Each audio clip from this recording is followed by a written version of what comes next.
April 8, 1943, 27,000 feet above Caen, France. The oxygen mask couldn't hide Oberleutnant Ralph Hermichen's smirk as he watched the ungainly silhouettes climbing laboriously toward his formation through the crystal-clear canopy of his Focke-Wulf 190A5. The veteran ace of Jagdgeschwader 26 studied the American fighters making their combat debut over occupied Europe. "Die Amis have sent us flying milk bottles," he transmitted to his wingman, unable to suppress laughter at the sight of the massive Republic P-47 Thunderbolts struggling for altitude. Below them, 16 P-47C Thunderbolts of the 4th Fighter Group lumbered upward in tight formation, their 2,000 horsepower Pratt & Whitney R-2800 double wasp engines straining against their 7-ton weight.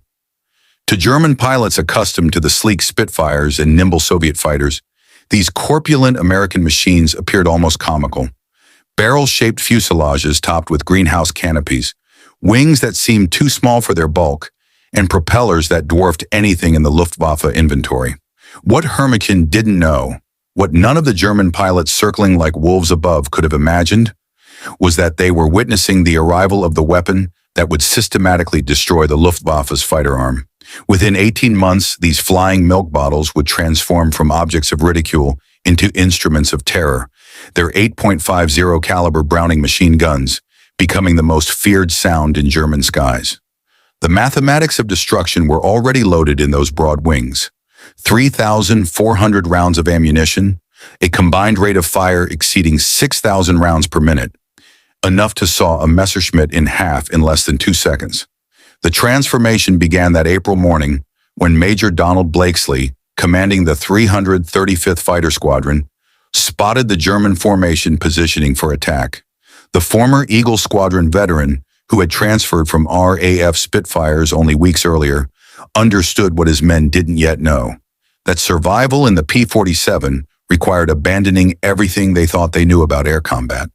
The Thunderbolt represented a radical departure from conventional fighter design philosophy.